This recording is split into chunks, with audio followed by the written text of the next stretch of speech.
إن الحمد لله نحمده ونستعينه ونستغفره ونعوذ بالله من شرور أنفسنا ومن سيئات أعمالنا من يهده الله فلا مضل له ومن يضلله فلا هادي له ونشهد أن لا إله إلا الله وحده لا شريك له وأشهد أن محمدا عبده ورسوله أما بعد فإن خير الحديث كتاب الله وخير الهدي هدي محمد صلى الله عليه وسلم وشر الأمور محدثاتها وكل محدثة بدعة وكل بدعة ضلالة وكل ضلالة في النار.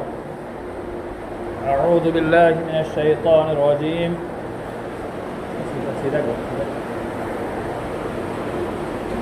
إن تنصروا الله ينصركم وقال النبي صلى الله عليه وسلم احفظ الله يحفظك. محترم و مکرم حاضر جمعہ، اللہ رب العالمین کا بے پایا احسان و کرم ہے کہ جس کی توفیق سے ہم اور آپ اس دنیا میں صحیح سالم زندگی گزار رہے ہیں۔ اللہ رب العالمین سے دعا ہے اللہ رب العالمین ہمیں صحیح سلامتی کے ساتھ باقی زندگی گزارنے کی توفیق عطا فرمائے اور صحت و تندرستی تا قیامت یا تا عمر ہمیں عطا فرمائے، آمین۔ محترم سامعین، قرآن مجید میں اللہ رب العالمین نے کئی مقامات پر انسانوں کو ان کے حالات کے مطابق احکام نازل فرمائے۔ انسان کے زندگی کے ادوار مختلف ہو سکتے ہیں، حالات مختلف ہو سکتے ہیں۔ کبھی انسان کچھ حالات سے گزرتا ہے، کبھی کچھ حالات سے گزرتا ہے، چاہے ذہنی طور پر انسان پر حالات آتے ہیں یا جسمانی طور پر، یا انسانی زندگی کے اندر سب کچھ ٹھیک ٹھاک چل رہا ہوتا ہے، اچانک کچھ حالات ایسے بن جاتے ہیں انسان پریشان ہو جاتا ہے۔ سب سے پہلے اللہ رب العالمین نے قرآن مجید میں ارشاد فرمایا قل اللہم مالک الملک تؤتی الملک من تشاء وتنزع الملک ممن تشاء وتعز من تشاء وتذل من تشاء بیدک الخیر انک علی کل شیء قدیر۔ اے نبی صلی اللہ علیہ وسلم، آپ کہہ دیجئے اللہم مالک الملک، اے اللہ تو ہی بادشاہوں کا بادشاہ ہے، دنیا میں جتنے حاکم ہیں، حکمران ہے، اپنے خطے کے اندر، اپنے علاقے کے اندر، اپنے بستی کے اندر، اپنے ملک کے اندر، اپنے شہر کے اندر جو بھی حاکم ہے ان تمام حاکموں کا حاکم اے اللہ تو ہی ہے۔ اس کے بعد اس بات کی گواہی دینا اللہ کے نبی صلی اللہ علیہ وسلم سے کہا گیا تؤتی الملک من تشاء، اے نبی صلی اللہ علیہ وسلم آپ اپنی زبان پاک سے یہ بات بھی کہیے تؤتی الملک من تشاء، اللہ تعالیٰ جسے چاہتا ہے بادشاہت دیتا ہے، جسے چاہتا ہے حکومت دیتا ہے، جسے چاہتا ہے حکمرانی دیتا ہے، جسے چاہتا ہے سلطنت عطا کرتا ہے۔ وَتَنزِعُ الْمُلْكَ مِمَّن تَشَاءُ، اے نبی صلی اللہ علیہ وسلم آپ اپنی زبان پاک سے یہ بات بھی کہیے کہ اللہ تعالیٰ جس سے چاہتا ہے بادشاہ چھین لیتا ہے، حکمرانی چھین لیتا ہے، اس کی سلطنت اللہ تعالیٰ چھین لیتا ہے۔ اس کے بعد ایک بات اور وَتُعِزُّ مَن تَشَاءُ، اے نبی صلی اللہ علیہ وسلم آپ یہ بات بھی کہہ دیجئے کہ اللہ رب العالمین جسے چاہتا ہے عزت سے نوازتا ہے، یعنی عزت اللہ تعالیٰ کے علاوہ کوئی نہیں دے سکتا۔ وَتُذِلُّ مَن تَشَاءُ، اور نبی صلی اللہ علیہ وسلم آپ اس بات کا بھی اقرار کیجئے اور یہ بات بھی آپ بیان کیجئے، اپنی زبان سے ادا کیجئے، امت تک پیغام پہنچائیے کہ اللہ تعالیٰ جسے ذلیل و خوار کرے اسے کوئی عزت نہیں دے سکتا۔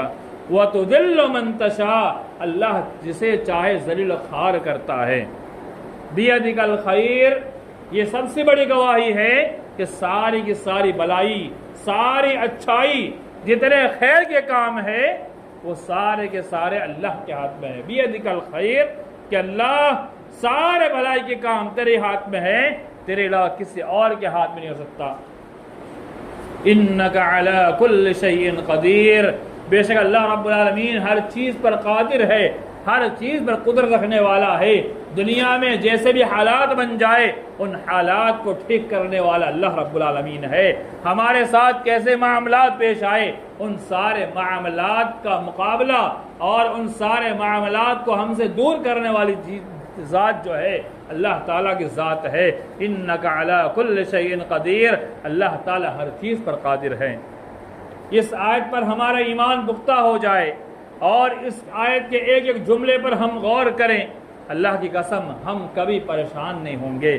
ہمارے پر کیسے بھی حالات آ جائیں ہم کبھی پریشان نہیں ہوں گے۔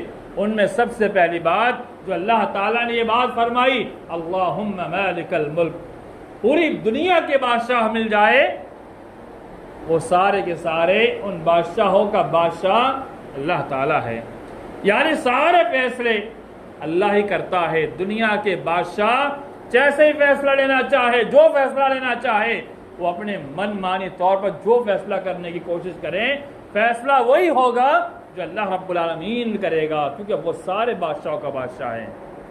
پھر دوسری بات اللہ نے کہی کہ اللہ تعالیٰ جسے چاہتا حکمرانی عطا کرتا ہے، بادشاہت دیتا ہے، قوم کا لیڈر بناتا ہے، حاکم بناتا ہے۔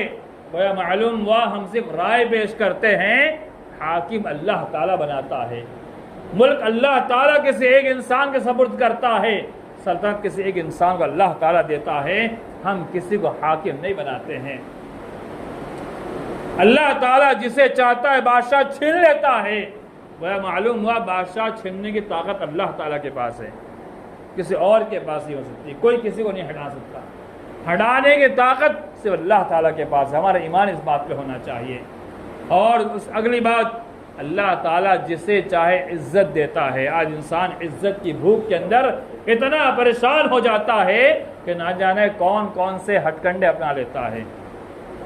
اور اگلی بات، انسان اپنی ذلت کو بچانے کے لیے، یعنی انسان یہ سوچتا ہے کہ مجھے کوئی ذلیل نہ کر دے، تو انسان مارا مارا پھرتا ہے، نہ جانے کون کون سے حرکت کر جاتا ہے۔ اللہ کہتا ہے وَتُذِلُّ مَن تَشَاءُ، اللہ جسے چاہتا ہے ذلیل و خوار کر دیتا ہے۔ اور اگلی بات بہت اہم ہے، بِیَدِکَ الْخَیْرُ، ساری بھلائی ساری اچھائی اللہ کے ہاتھ میں ہے، اور پوری طاقت و قوت قدرت اللہ کے پاس ہے۔ اس آیت کے تناظر میں حالات کتنے بھی خراب ہو جائے، حالات کے اندر کیسے کیسے تبدیلی آئیں، قانون کو بدل کر کے یا پھر مسلمانوں کے ساتھ ناانصافی کر کے یا مسلمانوں کو پریشان کر کے یا مسلمانوں کے ساتھ ایسے قوانین بنا کر کے ان کو پریشان کیے جائے، اللہ رب العالمین جب تک اس کے اندر خیر رکھتا ہے تب تک ہمارے لیے کوئی چیز نقصان دہ ثابت نہیں ہو سکتی۔ انسان کتنی کوشش کر لیں، اللہ کے نبی صلی اللہ علیہ وسلم کا زمانہ اور دیکھا جا سکتا ہے، صحابہ کا زمانہ دیکھا جا سکتا ہے، تابعین کا زمانہ دیکھا جا سکتا ہے، تبع تابعین اور ائمہ اسلاف کا زمانہ دیکھا جا سکتا ہے کہ طرح طرح کے بادشاہوں کا زمانہ آتا ہے۔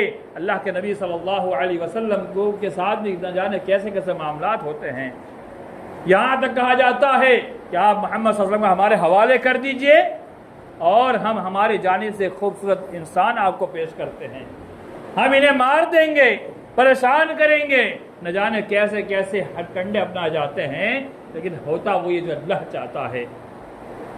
صحابہ کرام کو کتنی تکلیفیں پہنچائی جاتی ہے، لیکن صحابہ کرام کبھی نالا نہیں ہوتے، پریشان نہیں ہوتے، صبر و تحمل سے کام لیتے ہیں۔ تابعین کا زمانہ بہت ہی خطرناک زمانہ، بادشاہوں کا زمانہ، حکمرانوں کا زمانہ، حکمرانوں کی جانب سے طرح طرح کی تکلیفیں آتی ہے، پریشانیاں آتی ہے، یہاں تک کہ قرآن کو مخلوق کہلوانے والے بادشاہ، ان کے فتوے کا انکار کرنے والے امام احمد بن حنبل رحمہ اللہ، نہ جانا ان کو کیسی کیسی تکلیف دی جاتی ہے۔ اس عورت کے جبرن طلاق کا انکار کرنے والے امام مالک رحمہ اللہ، ان کو پورے شہر کے اندر ان کے ہاتھ توڑ کے گھمایا جاتا ہے۔ امام بڑے بڑے علماء کرام محدثین امام بخاری رحمہ اللہ اور دیگر جتنے بھی بڑے بڑے علماء کرام جنہوں نے حدیث کتابیں لکھی ہیں، امام احمد بن حنبل جن کی مسند احمد مشہور کتاب، اسی کتاب کی حدیث میں آپ کے سامنے پیش کروں گا۔ امام مالک رحمہ اللہ جنہوں نے حدیث کی سب سے پہلے کتاب کو ترتیب دی، امام مالک کو بھی تکلیف پہنچائی جاتی ہے۔ تو حالات کے تناظر میں ہر دور کے اندر بادشاہوں نے مسلمانوں پر یا اللہ رب العالمین کے کلمے کو بلند کرنے والے مسلمانوں کو پریشان کیا ہے، لیکن کبھی آج تک وہ نہ اسلام کو مٹا پائے ہیں، نہ مسلمان کو مٹا پائے ہیں، نہ مٹا پائیں گے۔ حالات بدلتے رہتے ہیں۔ اللہ تعالیٰ جب چاہے انسان کو عزت سے نواز دیتا ہے، جب انسان زیادہ مکر و فریب میں آتا ہے تو اللہ تعالیٰ ان سے حکومت چھین کر کے ان کو ذلیل و خوار بھی کر دیتا ہے۔ قرآن مجید کی آیت اللہ رب العالمین نے فرمایا ان تنصروا اللہ ینصرک، اگر تم اللہ کی مدد کرو گے اللہ تمہاری مدد کرے گا۔ اللہ کی مدد کیسے؟ مفسرین لکھتے ہیں اللہ کی مدد یعنی اللہ کے دین کی مدد کر کے، اللہ کے احکام کی مدد کر کے، یعنی جن احکام کو اللہ رب العالمین نے کرنے کا حکم دیا ہے ان احکام کو بجا لانا۔ دین کی حفاظت، دین کی مدد یہ ہے کہ اللہ رب العالمین کے دین کے لیے اپنے آپ کو پیش کر دینا۔ اللہ کے دین کی نصرت کے لیے ہمیں اپنے آپ کو تیار رکھنا، یہ اللہ کی مدد ہے۔ اللہ کہتا ہے ان تنصر اللہ، اگر تم اللہ کی مدد کرو گے ینصر اللہ، اللہ تعالیٰ تمہاری مدد کرے گا۔ یعنی اللہ کی مدد ہمارے پاس اس وقت آئے گی جب ہم اللہ کے دین کی مدد کریں گے، اللہ کی مدد کریں گے، اس کے دین کی پاسداری کریں گے۔ ایک حدیث آپ کے سامنے پیش کروں، بہت جامع ترین روایت ہے، اس کے ایک ایک جملے پر غور کیا جائے ہمیں بہت کچھ سمجھنے مل سکتا ہے۔ مسند احمد کی روایت ہے، ترمذی شریف کے اندر روایت موجود ہے، امام ترمذی نے اس روایت کو صحیح قرار دیا ہے۔ حضرت عبداللہ بن عباس رضی اللہ تعالیٰ عنہما روایت کرتے ہیں، وہ کہتے ہیں کہ میں اللہ کے نبی صلی اللہ علیہ وسلم کے پیچھے بیٹھ کر کے میں آپ کے ساتھ سوار تھا۔ اللہ کے نبی صلی اللہ علیہ وسلم نے کہا اے غلام، کیا میں تجھے چند ایسی باتیں نہ بتاؤں جو تجھے فائدہ پہنچائے گی، تجھے نفع پہنچائے گی؟ وہ بات کیا ہے؟ احفظ اللہ یحفظک۔ تو پہلی بات جو اللہ کے نبی صلی اللہ علیہ وسلم نے کہی، وہ آج ہمارے حالات جو بگڑے جا رہے ہیں، سپریم کورٹ کے اندر 2 دن سے 3 دن سے اس پر گفتگو ہو رہی ہے، اور ابھی چند روز پہلے پارلیمنٹ کے اندر جن کو لے کر کے باتیں ہوئی، چرچا ہوئی، آدھی رات تک باتیں چلی ہے، جسے ہم اور آپ وقف پراپرٹی کو لے کر ہم سمجھ سکتے ہیں، یا پھر دیگر ہمارے مسلمانوں کے زندگی کے قانون کو لے کر کے بات کی جاتی ہے۔ اللہ کے نبی صلی اللہ علیہ وسلم فرمایا احفظ اللہ یحفظک، تم اللہ کی حفاظت کرو اللہ تمہاری حفاظت کرے گا۔ بہت جامع ترین جملہ ہے، احفظ اللہ یحفظک، اللہ کی حفاظت کرو اللہ تمہاری حفاظت کرے گا۔ یعنی ہم اللہ رب العالمین حفاظت کریں، یعنی کس طرح سے؟ اللہ رب العالمین کے دین کے احکام پر عمل کر کے، اس کے دین کی حفاظت کر کے، اسلام کو ہم نے اپنایا ہے، اسلام قبول کیا ہے، سچے معنوں میں مسلمان ہو کر کے اگر ہم نے ایمان لائے ہیں تو پکے سچے مومن بن کے اللہ رب العالمین کی حفاظت ایسے ہوتی ہے۔ قرآن کے احکام کو ماننا گویا کہ قرآن کی حفاظت ہے اور دین کی حفاظت ہے، احادیث کے احکام کو ماننا گویا کہ احادیث کی حفاظت اور دین کے احکام کی حفاظت ہے، اور اللہ کی حفاظت یعنی اللہ رب العالمین نے جو دین ہمارے سامنے پیش کیا ہے یا ہمیں جو دین عطا کیا ہے، ان الدین عند اللہ الاسلام، اللہ تعالیٰ نے جو دین اسلام ہم کو دیا ہے، وہ دین جو ہے اس پر عمل پیرا ہو جانا یہ اللہ کی حفاظت کرنا ہے۔ اللہ کہتا ہے تم میری حفاظت کرو گے میں تمہاری حفاظت کروں گا۔ اللہ رب العالمین کی حفاظت کے لیے شرط ہے پہلے اللہ کے احکام کو ماننا پڑے گا، اس کے دین کو ماننا پڑے گا۔ آج مسلمان وقف بل کو لے کر کے پریشان ضرور ہے، لیکن جس وقف کی پراپرٹی جہاں نماز پڑھنے کے لیے ہمیں جمع ہونا ہے، کتنے مسلمان نظر آ رہے ہیں، کتنے مسلمان نظر آ رہے ہیں۔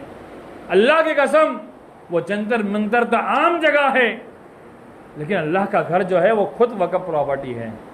ہم وہاں بیٹھ جائیں تو ہم سے کون چھین سکتا ہے؟ اللہ کا گھر وقف پراپرٹی ہے، اللہ کے لیے لوگوں نے اس کو وقف کیا ہوا ہے، اللہ کے لیے اس کو سونپا ہوا ہے۔ اگر ہم جس گھر کو خالی کر دیں، اس گھر میں ہم نہ رہتے ہو تو کوئی انجان انسان آگے قبضہ ہی کر لے گا، اس پر قبضہ کر لے گا، اس کے بعد ہم لڑتے رہ جائے وہ نکلنے تیار نہیں ہوگا۔ تو اللہ کا گھر مسجد جو ہے یہ ہمارے لیے بہترین جگہ ہے، خالی نظر آتی ہے۔ فجر کی نماز میں دیکھیے 1 صف 2 صف 3 صف، اگر دیکھا جائے 3 صف 1-2 مسجد کے اندر، ورنہ 1 آدمی 2 آدمی 3 آدمی۔ یہ مسلمانوں کی حالت ہے میرے ایمان والے بھائیوں۔ جس وقف پراپرٹی کے لیے ہم لڑ رہے ہیں، کیا اس وقف پراپرٹی کی حفاظت ہم صرف زبان سے بول کر سکتے ہیں؟ نہیں، ہمیں اس وقف پراپرٹی پر نماز پڑھنا ہوگا۔ احفظ اللہ یحفظک، اللہ کہتا ہے تم میری حفاظت کرو میں تمہاری حفاظت کروں گا۔ اللہ نے کی مسجد، اللہ نے قرآن میں کہا وَأَنَّ الْمَسَاجِدَ لِلَّهِ، ساری مسجد اللہ کے لیے ہے۔ کیا ہم اللہ کے لیے جو مسجدیں ہیں کیا ہم اسے آباد کرتے ہیں؟ فَلَا تَدْعُوا مَعَ اللَّهِ أَحَدًا، اللہ نے کہا اس کے ساتھ کسی کو پکارو مت۔ کیا اللہ کی مسجد میں آ کر کے کیا ہم 5 وقت نماز ادا کرنے کا وقت نکالتے ہیں؟ جو انسان اللہ کے لیے نماز کے وقت نکالتا ہے اور مسجد میں آ کر کے اپنا وقت لگاتا ہے، اللہ کی قسم اس نے اللہ کی حفاظت کی۔ جب انسان اللہ کے دین کی حفاظت کرے گا، احکامات کو مانے گا، اللہ رب العالمین کے وقف پراپرٹی جو ہے اس کی حفاظت کرے گا، تو اللہ تعالیٰ بذات خود ہماری حفاظت کرے گا۔ لیکن آج مسلمانوں کی کوتاہی جو ہے، اسی بنا پر آج مسلمان پریشان ہے۔ میں ایک بات اور کہوں، جب کبھی مسلمان کا دل مردہ ہوا ہے، اللہ تعالیٰ نے ایسے حالات ان پر ڈالے ہیں کہ مسلمان بیدار ہوتا ہے۔ یہ وقف بل آیا ہوا ہے، کیا وقف بل نے ہمارے دل کو جھنجھوڑا نہیں؟ کیا وقف بل کے بعد اگر سپریم کورٹ نے 10 12 15 دن کا وقت دیا ہوا ہے، 5 مئی کا وقت دیا ہوا ہے، کیا ہمارے اندر ابھی وہ جوش نہیں آیا کہ آج سے لے کر 5 تاریخ تک ہم مسجد کو بھر دیں؟ اگر مسلمانوں کے اندر اس کے بعد بھی نماز کو لے کر احساس نہیں آیا، حساس نہیں ہوئے ہیں، تو رونا دھونا چھوڑ دے اور اپنے آپ کو انسان بیدار کریں، اپنے مردہ ضمیر کو بیدار کریں۔ ہمارا ایمان تو یہ ہونا چاہیے کہ ہم 5 وقت نماز کے علاوہ تہجد کے لیے مسجد میں آ جائے، تاکہ رات کو ہماری مسجد بھری نظر آئے، اور جو وقف بل کے اوپر گفتگو کرنے والے ان کو احساس ہو۔ میں ایک بات بتا دوں، سپریم کورٹ نے جب بابری مسجد کا فیصلہ کیا تھا، کیا جملہ تھا؟ اسی بنا پر فیصلہ کیا گیا تھا کہ برسوں سے اس مسجد کے اندر لوگ نماز نہیں پڑھتے ہیں، اس لیے ہم نے اس مسجد کو رام مندر کے لیے وقف دے دیا۔ آج بھی تاریخی جملہ لکھا ہوا ہے، کہ سپریم کورٹ کا جملہ آج بھی لکھا ہوا ہے۔ ان کا فیصلہ کیا تھا کیا نہیں تھا وہ اللہ کے سپرد کرتے ہیں، لیکن آج کے لیے ہمیں غور کرنا ہے۔ اللہ کی قسم اگر ہم آج بھی نہیں سدھرے، اللہ کے دین کی حفاظت نہیں کی، تو یہ چیز ہمارے ہاتھ سے کب نکل جائے کچھ پتہ نہیں ہے۔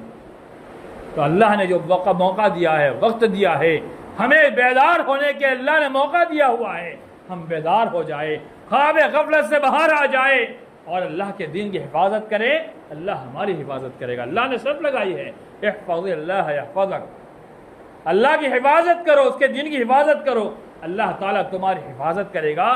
ایسی مدد آئے گی، ایسی مدد آئے گی ہم سوچ بھی نہیں سکتے ہیں، ہم غور بھی نہیں کر پائیں گے، ہمارے ذہن میں آ بھی نہیں پائے گا کہ اللہ تعالیٰ کیسے غیب مدد کرتا ہے، اور جو چیز ہماری ہے ہماری ہو کے رہ جائے گی، اور اس کے بعد کبھی کوئی اس کی طرف نظر بھی ڈال نہیں سکتا۔ اگلا جملہ احفظ اللہ تجدہ تجاہک، تو اللہ کے دین کی حفاظت کر تو اللہ تعالیٰ کو ہمیشہ اپنے سامنے پائے گا۔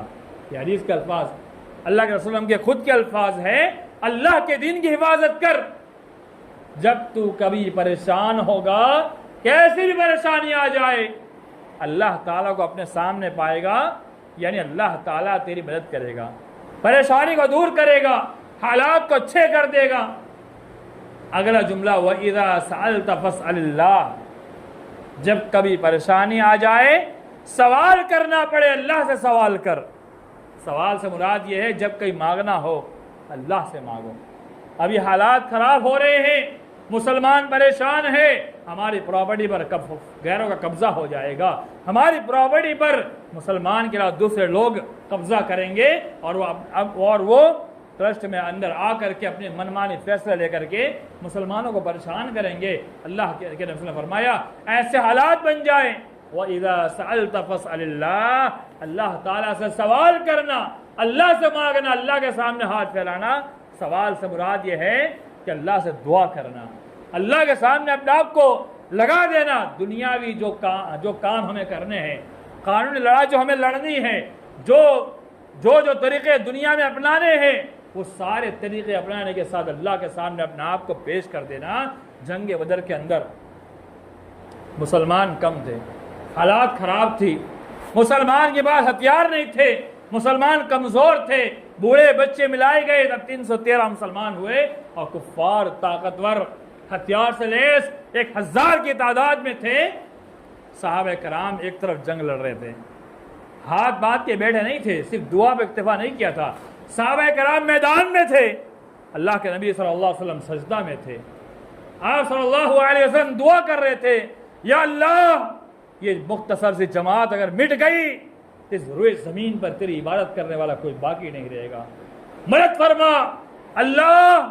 آج فتح مل گئی تو انشاءاللہ پوری دنیا کے اندر تیرا پرچم لہرائے گا. کچھ ہی دیر بعد ابو بکر صدیق رضی اللہ عنہ آتے ہیں, خوشخبری دیتے ہیں یا رسول اللہ ہم جنگ جیت گئے, ہم فتح پا گئے. اللہ کے نبی صلی اللہ علیہ وسلم کیا آنکھ سے آنسو گر رہے تھے, آپ رو کر اللہ سے دعا کر رہے تھے.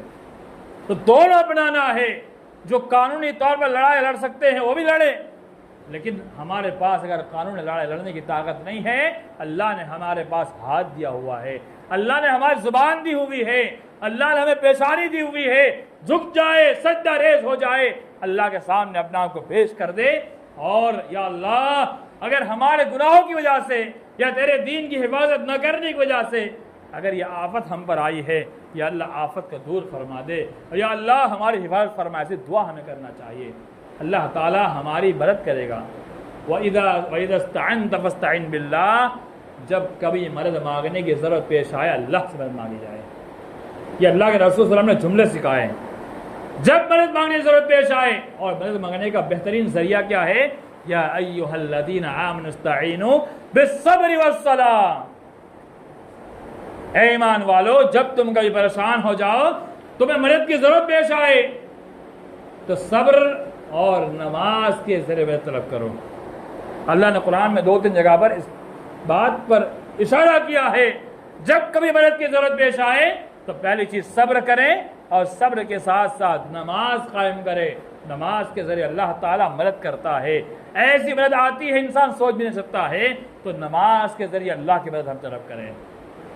اگلا جملہ بہت جامع ترین جملہ ہے, 3-4 جملے آگے بہت زبردست جملہ ہے, ہمیں وہ سننا چاہیے. اس کا میں بات ختم کر دوں گا. اللہ کے نبی صلی اللہ علیہ وسلم نے فرمایا الا اعلمک, خبردار آگاہ ہو جاؤ اور جان لو,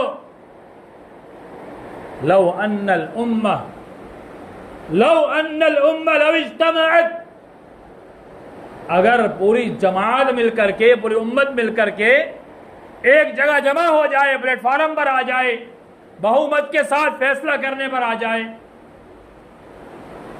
لا ينفعک, تمہیں نفع پہنچانا چاہے,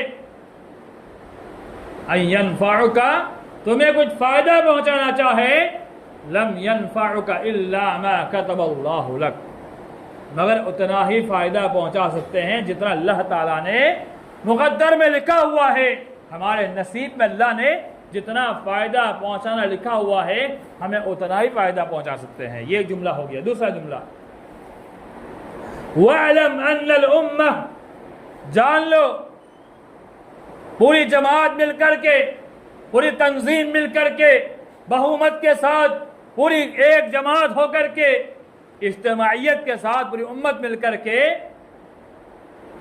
ان یضرک, تمہیں نقصان پہنچانا چاہے, چاہے وہ قبل لا کر کے چاہے UCC قانون بنا کر کے یا NRC یا CA جو بھی قانون لا کر کے وہ تمہیں نقصان پہنچانا چاہے، چاہے وقف بورڈ کے ذریعے سے پارلیمنٹ میں ایک طرفہ فیصلہ کر کے ہو، یا پھر پوری جماعت کے جتنے سربراہ ہے وہ سارے سربراہ مل کر کے تمہیں نقصان پہنچانا چاہے، اللہ کے نبی صلی اللہ علیہ وسلم نے فرمایا لم یضرک، وہ تمہیں نقصان نہیں پہنچا سکتے الا ما كتب اللہ لک، مگر اتنا ہی نقصان پہنچا سکتے ہیں جتنا اللہ تعالیٰ نے ہمارے مقدر میں لکھا ہوا ہے۔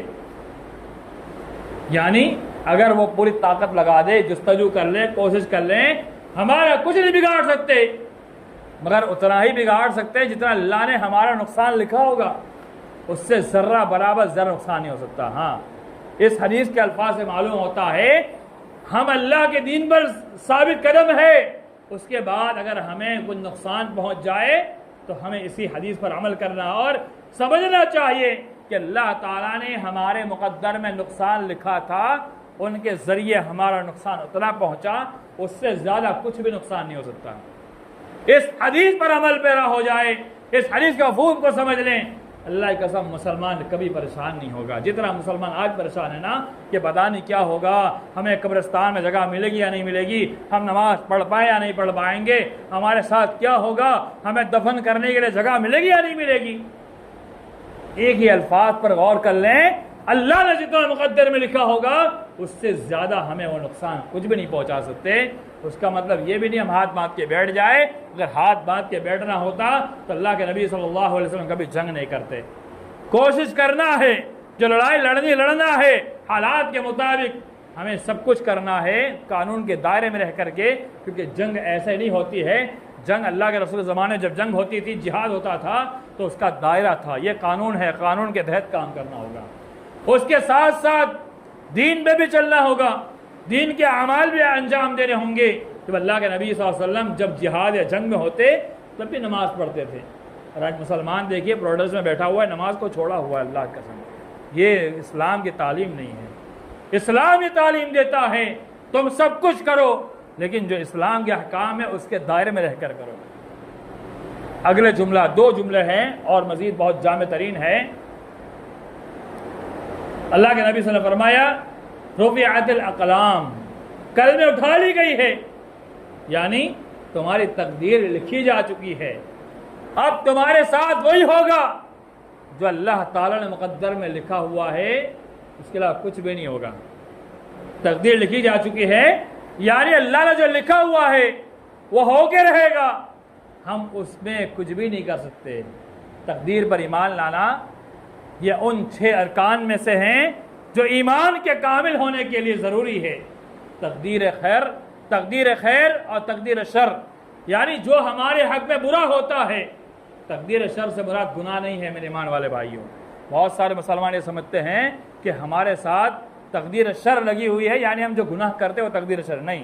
تقدیر شر یہ ہے، یہ بری تقدیر یہ ہے کہ ہمارے ساتھ کوئی حادثہ پیش آ جائے، ہمارے ساتھ ایکسیڈنٹ ہو جائے، ہم ابھی یہاں سے وہاں جا رہے ہیں، اس درمیان میں کوئی ایکسیڈنٹ پیش آ گیا، یہ تقدیر شر ہے۔ کوئی انتقال ہو جائے، ہمارے کاروبار میں نقصان پہنچ جائے، یہ تقدیر شر ہے۔ گناہ تقدیر شر نہیں ہے، بلکہ انسان گناہ کو خود انجام دیتا ہے۔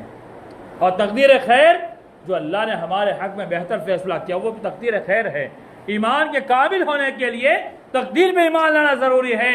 رفعت الاقلام، قلمیں اٹھا لی گئی ہے، یعنی اللہ رب العالمین جو مقدر میں لکھ دیا ہے وہ ہمارے ساتھ ہو کے رہے گا۔ اب ہم اس کے اندر نہ اے نہ پے کر سکتے ہیں، جیسا ہم کرتے نا، ارے یار ایسا نہیں کرتے تو ایسا نہیں ہوتا، مگر یہ شیطان کے چور دروازے ہیں۔ حدیث کے اندر آتا ہے لفظ لو جو ہے، اگر یہ شیطان کا دروازہ ہے، یہیں سے شرک و کفر کا راستہ کھل جاتا ہے۔ ہم ایسا نہیں کرتے، یہاں نہیں جاتے، وہاں نہیں جاتے، ایسا نہیں ہو کرتے تو ایسا نہیں ہوتا، یہ سارے جملے جو ہے یہ غلط جملے ہیں۔ تقدیر میں جو لکھا ہوا ہے وہ ہو کے رہے گا۔ اور آخری جملہ حدیث کا وجفت الصحف، صحیفے خشک ہو گئے، یعنی پہلے کے زمانے میں جو لکھا جاتا تھا وہ دوا سیاہی جو ہوتی تھی اس پر لکڑی دبا کر لکھتے تھے، اس کو سکھنے میں وقت لگتا تھا۔ اب تو قلم سے لکھا جاتا ہے، فوراً سوکھ جاتا ہے، لیکن اگر اس زمانے کی لکڑی سے جب دوات کے ذریعے سیاہ سے لکھا جاتا تھا یا پھر کبوتر کے پنجی وہ اس کی یا پاک کے ذریعے لکھا جاتا تھا تو اس کو سکھانے کے لیے ٹائم لگتا تھا. جب وہ چیز سوکھ جاتی تھی تو پھر وہ مٹاتا نہیں تھا. اگر سوکھنے سے پہلے اس کو مٹا دیا جائے، صاف کر دیا جائے، وہ صاف ہو سکتی تھی، لیکن اگر وہ پکا لکھا گیا، سوکھ گیا، اس کا مٹ نہیں سکتا.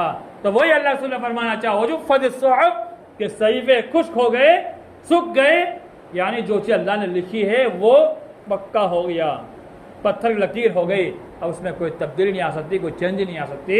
یہ پوری روایت ہمیں کیا پیغام دیتی ہے. آج کے پورے خطبے کا خلاصہ یہ ہے کہ حکومت اللہ دیتا ہے. ہم اور آپ یہ کہتے ہیں نا کہ ہم نے کس کو حاکم بنا دیا، کس کو بادشاہ بنا دیا، یہ نہیں ہوتا تو ہمارے ساتھ ایسا نہیں ہوتا. تو میں نے آیت پیش کی، تؤتی الملک من تشاء، اللہ جسے چاہتا ہے بادشاہ دیتا ہے. وتنزع الملک ممن تشاء، اللہ جس سے چاہتا ہے بادشاہ چھین لیتا ہے. یہ بات کہنا کہ اگر فلاں کو حکومت نہ ہم نہیں بناتے، ہم ووٹ نہیں دیتے، ہم نہیں جتاتے تو ایسا نہیں ہوتا، نہیں، بادشاہ اللہ دیتا ہے. اللہ تعالیٰ مسلمانوں کے ایمان کو بیدار کرنے کے لیے، خواب غفلت سے اٹھانے کے لیے ایسے حالات اللہ تعالیٰ مسلمانوں پر ڈالتا ہے تاکہ مسلمان سویا ہوا ہے اٹھ جائے، بیدار ہو جائے، تیار ہو جائے، دین کے لیے اپنے آپ کو لگا دے. اور جو بھی حالات ہم پر بنتے ہیں یہ حالات ہمارا کچھ بگاڑ نہیں سکتے ہیں. اور جو جنگ بدر کا واقعہ آپ کے سامنے پیش کیا، صحابہ کرام اللہ کے رسول نے قانونی طور پر لڑائی لڑی، اس کے ساتھ دعا بھی کی، اور اس کے علاوہ جو ہمارے ساتھ حالات بنتے ہیں وہ حالات ہمارا کچھ بھی نقصان نہیں پہنچا سکتے، اگر اتنا ہی نقصان ہوتا ہے جتنا اللہ تعالیٰ نے ہمارے مقدر میں نقصان ہونا لکھا ہوتا ہے. اللہ تعالیٰ ہم تمام مسلمانوں کو دین پر ثابت قدمی عطا فرمائے اور ہماری حفاظت فرمائے. یا اللہ جو مسلمان پریشان ہیں ان کی پریشانی دور فرما دے. یا اللہ حکومت اگر سازش کرنا چاہتی ہے، یا اللہ تیرے ہاتھ میں ساری بھلائی ہے، ساری قوت تیرے ہاتھ میں ہے. یا اللہ تو ہی ساری طاقت رکھنے والا ہے. تبارک الذی بیدہ الملک وہو علی کل شیء قدیر. ہمارا تو ایمان اس بات پر ہے کہ تو ہی بادشاہوں کا بادشاہ ہے اور تو ہی بادشاہ ہے. بیدہ الملک، ساری کی ساری بادشاہ تیرے ہاتھ میں ہے. انک علی کل شیء قدیر، اور تو ہر چیز پر قادر ہے. تو جب چاہے جس طرح چاہے ہر چیز کو اپنے وقت کے اوپر اپنی جگہ پر ٹھہرانے والا ہے. یا اللہ مسلمان جس معاملات میں پریشان ہے، یا اللہ اس معاملات کو مسلمانوں کے حق میں بہتر ثابت فرما. یا اللہ انصاف کی گہار کے لیے ہمارے مسلمان یا اللہ جہاں بھی کہیں پہنچے ہوئے ہیں، یا اللہ تو انصاف کی بات کرنے والوں کو انصاف کرنے کی توفیق عطا فرما، اور فیصلہ تیرے حکم کے مطابق ہوتا ہے. یا اللہ تو یہ بہتر فیصلہ کرا دے. آمین.